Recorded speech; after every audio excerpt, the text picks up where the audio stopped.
நம்ம ஒரு ஆளை வேலைக்கு எடுக்கிறோம், அவருடைய வேலைகள், அவருடைய நடவடிக்கைகள், செயல்பாடுகள் திருப்தி இல்லைன்னு என்ன செய்யறோம், முன்னாடியே வேலையை விட்டு தூக்கிறோம், வேற ஆளை கொண்டு வந்துருவோம். இப்ப நம்ம கிட்ட வர்றாங்க, இப்பயே வர ஆரம்பிச்சிட்டாங்க. நாங்க அதை செய்வோம், நாங்க இதை செய்வோம், நாங்க அப்படி செய்வோம், நான் அதை செய்வேன், என்னை தேர்ந்தெடுத்தா இது எல்லாமே மாறிடும், என்னுடைய வேலைகளை இப்படி சிறப்பா செய்வேன், அப்படி சிறப்பா செய்வேன்னு சொல்லி இன்னும் 10 மாசம் இருக்குது. ஆனா இப்பயே வர ஆரம்பிச்சு எல்லா கட்சிக்காரங்களுமே.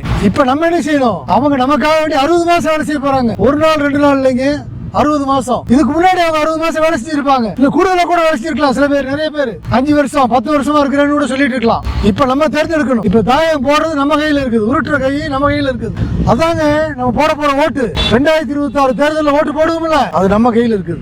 நமக்காக வேண்டி முழுமையான உணர்வோட வேலை செய்யறவங்கள நம்ம தேர்ந்தெடுக்கணும். அப்படிங்கறத உட்கார்ந்து சிந்திங்க. 10 மாசம் நமக்கு இருக்குது, அந்த அவகாசம் 10 மாசம் இருக்குது. இந்த 10 மாசமும் நமக்காக வேண்டி யாரெல்லாம் என்னென்னலாம் பண்ணாங்கிறது நம்ம கையில வெளிப்படையா இருக்குது. தேர்தலும் கிடைச்சிடும். அந்த தேதிக்காக வேண்டி நம்ம காத்திருந்து நம்முடைய ஓட்டுகளை தெளிவா பதிவு செய்வோம். நமக்காக வேண்டி நல்ல வேலை செய்யக்கூடிய ஒருத்தரை முழு மனதோடு தேர்ந்தெடுப்போம்.